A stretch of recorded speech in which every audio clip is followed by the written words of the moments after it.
Friends, parasol GS पे आपका स्वागत है। मित्रों, 70 बीपीएससी के लिए अंतिम जो 17 से 18 दिन आपके पास शेष है, इसमें किस तरीके से आपका डेली शेड्यूल होना चाहिए, क्योंकि देखिए इस समय परफॉर्मेंस एंजाइटी आपके ऊपर होगी। क्योंकि ये जो परीक्षा है, कई बार आपके जहन में रहता होगा कि 2000 के आसपास वैकेंसी है, 22,000 विद्यार्थी, 21,000 के आसपास ही फॉर्म फिल हुए, तो ये विद्यार्थी परीक्षा में बैठेंगे। अब इसमें से शुरुआत में आपका 5 से 5,500 विद्यार्थियों में आना और उसके बाद फाइनल सिलेक्शन लिस्ट में अपने नाम के लिए एक दबाव। तो परफॉर्मेंस एंजाइटी जो है, इसे कम करने के लिए आपको इस समय एक अच्छे शेड्यूल में पढ़ना चाहिए, क्योंकि अंतिम ये 18 दिन में पढ़ी हुई चीज़ें, फैक्ट्स और सही तरीके पे अगर आप परीक्षा को अप्रोच करेंगे तो निश्चित रूप से आप काफ़ी अच्छे अंक प्राप्त करेंगे।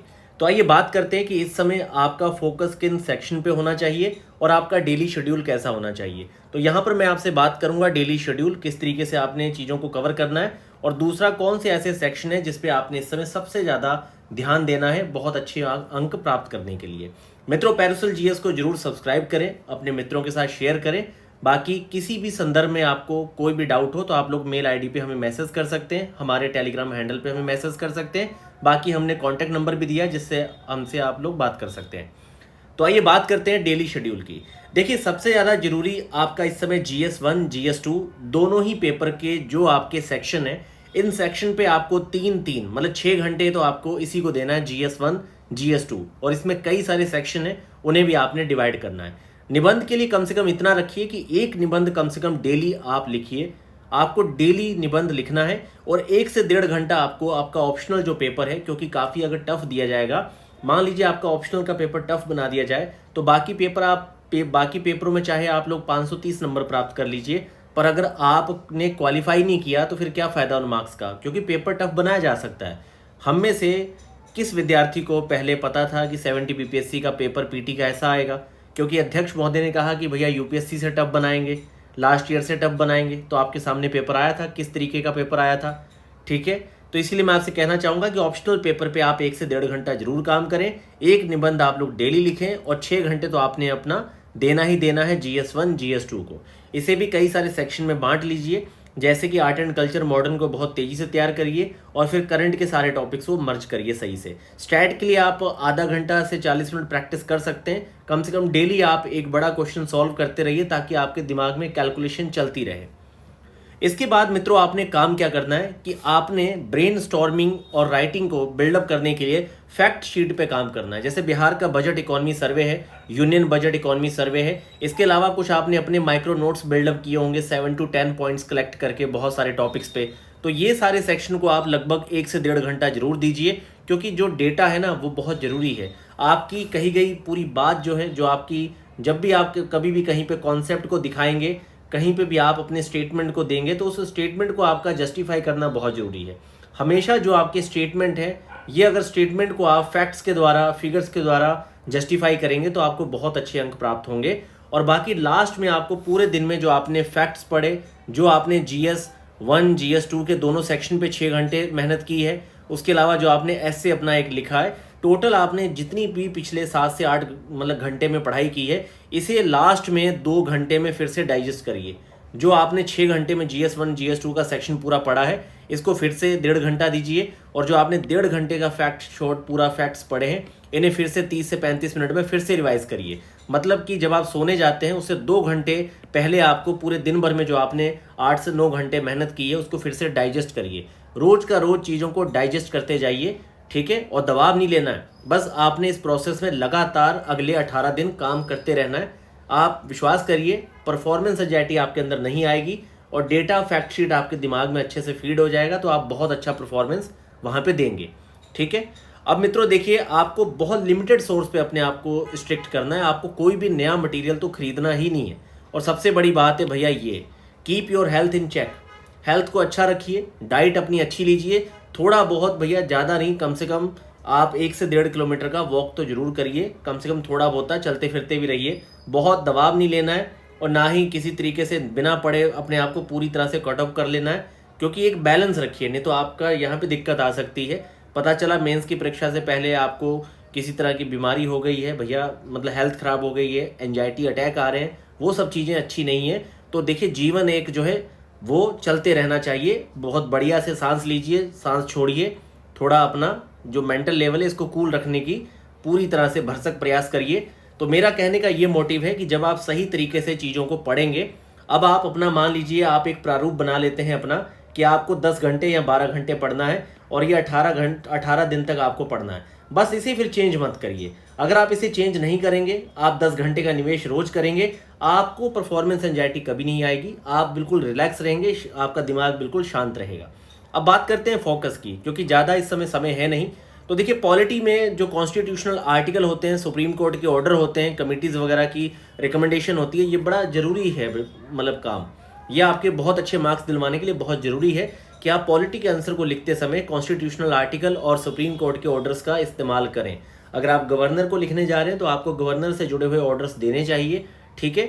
इकोनॉमी को लिखते हुए यहाँ पे आपको ध्यान देना है कि जो नई स्कीम्स हैं, ठीक है, जैसे कि मान लीजिए जल संकट से रिलेटेड कोई स्कीम है, रोजगार को लेके जो मोस्ट इंपॉर्टेंट स्कीम है बिहार की यूनियन बजट की, जैसे आयुष्मान भारत ही पूछ लिया जाता है, तो ये सब चीज़ें जहाँ फिर आपका और भी कई सारी जो नई आपकी स्कीम आई हैं उसके संदर्भ में आप बहुत अच्छे से पढ़ लीजिए।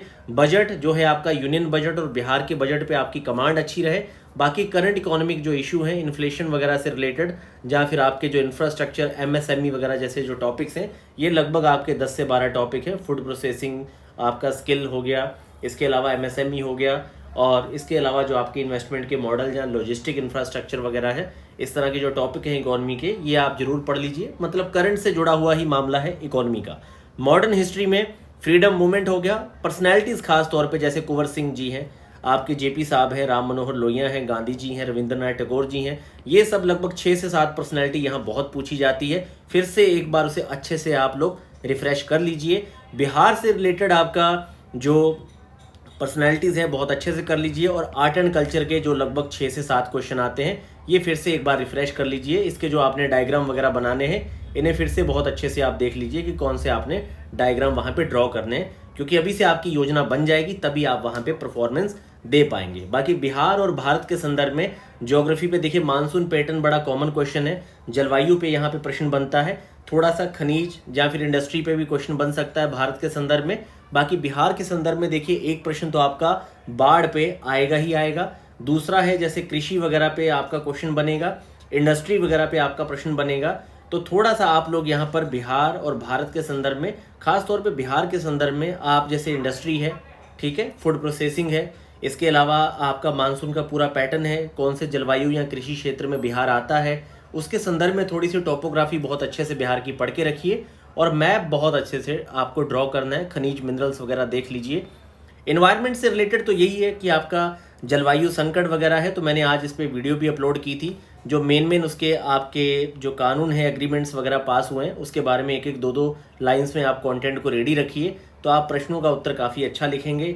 साइंस टेक कंप्लीटली पूरी तरह से करंट अफेयर का पार्ट है, तो थोड़ा आपको देखना पड़ेगा 7 से 8 महीने में कोई नई चीज़ हो। बाकी इसमें आपने क्या करना है, AI हो गया, आपका ब्लॉकचेन हो गया, ठीक है, इसके अलावा जो आपकी साइबर सिक्योरिटी वाला टॉपिक है, या फिर इसके अलावा जो आपका 5G है, इस तरह के 4 से 5 ऐसे टॉपिक हैं। आपकी बायोटेक्नोलॉजी हो गया, नैनो टेक्नोलॉजी हो गया, ठीक है, स्पेस वगैरह का हो गया मिशन। तो ये 5-6 टॉपिक हैं जो बहुत इंपॉर्टेंट है, जो आपको साइंस टेक में इस बार आ सकते हैं। खास तौर पे नैनो टेक्नोलॉजी का एग्रीकल्चर या हेल्थ में इस्तेमाल पूछा जा सकता है, AI का एग्रीकल्चर में, हेल्थ में, मतलब किसी भी पॉइंट ऑफ व्यू से जहाँ आपके इफेक्टिव एडमिनिस्ट्रेशन या गुड गवर्नेंस के लिए भी पूछा जा सकता है कि भैया AI का बताओ। या फिर भारत के संदर्भ में पूछा जा सकता है कि सरकार इस पर क्या कर रही है, किस तरीके की योजनाएं वगैरह लेके आई है। तो मित्रों, साइंस टेक आपकी इंटरनल सिक्योरिटी जैसे इंसर्जेंसी वाला विषय पूछा भी गया था बिहार में, तो इंसर्जेंसी काफ़ी इंपॉर्टेंट है। उसके अलावा और भी समस्याओं को देख लीजिएगा। तो आपका साइंस एंड टेक हो गया, इसके अलावा इकोनॉमी है, IR है, इन्वायरमेंट, ये वाले जो सेक्शन है आपके करंट से जुड़े हुए आते हैं, तो थोड़ा सा आप इन पे हल्का सा काम कर लीजिए। बाकी मैंने करंट से रिलेटेड आपको 50 टॉपिक की लिस्ट हमारे टेलीग्राम चैनल पे दी है, डिस्क्रिप्शन में लिंक है, आप एक बार उन टॉपिक्स पे जरूर काम कर लीजिए, निश्चित रूप से आपको अच्छे अंक प्राप्त होंगे। तो आपने इस तरीके से अप्रोच करना है, ये जो आपके लास्ट के 18 दिन बचे हैं। बाकी सकारात्मक रहिए, चीज़ें अच्छी होंगी। बाकी देखिए, है तो ये जीवन, आराम से सांस लीजिए, बढ़िया हल्का भोजन कीजिए, 10 से 12 घंटे पढ़िए। अगर आप पढ़ाई को कम करके बाकी सब चीज़ें कर रहे हैं तो समझ जाइए आपको परफॉर्मेंस एंजाइटी आएगी, स्ट्रेस आएगा, और फिर आप जो आपका पास्ट है आप उसे कोसेंगे कि यार बड़ा अच्छा मौका मिला था, पढ़े नहीं, आप ये हैं, आप वो हैं, इस तरह की कहानियाँ आपकी स्टार्ट हो जाएंगी और आप क्या करेंगे तो फिर आपको दिक्कत आ जाएगी। इसीलिए आप लोगों ने क्या करना है, आपने अपनी एक इस समय लास्ट एक रणनीति बनानी है। उस रणनीति पे आपने 10 घंटे डेली काम करना है। अगले 18 दिन आपने वही काम करना है, बाकी भूल जाना है। परीक्षा दीजिए, जीवन की ये अंतिम परीक्षा नहीं है, दोबारा फिर आएंगी, ठीक है। बाकी कोशिश करिए सबसे बेस्ट परफॉर्मेंस देने का, आप अपना बेस्ट यहाँ पे देके आइए, बाकी चीज़ें छोड़ दीजिए। क्योंकि देखिए फल को लेके चिंता नहीं करनी है, आप अपना कर्म अच्छा करिए, फल तो उसके अकॉर्डिंग आपको मिल ही जाना है। अगर मान लीजिए कोई स्टूडेंट 4 पॉइंट, कोई 7 पॉइंट, कोई 9 पॉइंट दे रहा है, तो कोई बंदा 9 पॉइंट्स वेल गुड प्रेजेंटेशन के साथ दे रहा है, तो इस बंदे को मार्क्स सबसे ज़्यादा मिलेंगे। और किसी की प्रेजेंटेशन बिल्कुल डेड है, वो 4 पॉइंट पे भी अच्छे मार्क्स ले लेगा। तो समझ जाइए कहानी क्या है, ठीक है। तो आप लोगों ने दबाव नहीं लेना है, बहुत ही शांत दिमाग के साथ पढ़िए और सकारात्मक माइंडसेट रखिए और थोड़ा दिनचर्या पे अपने काम कीजिए।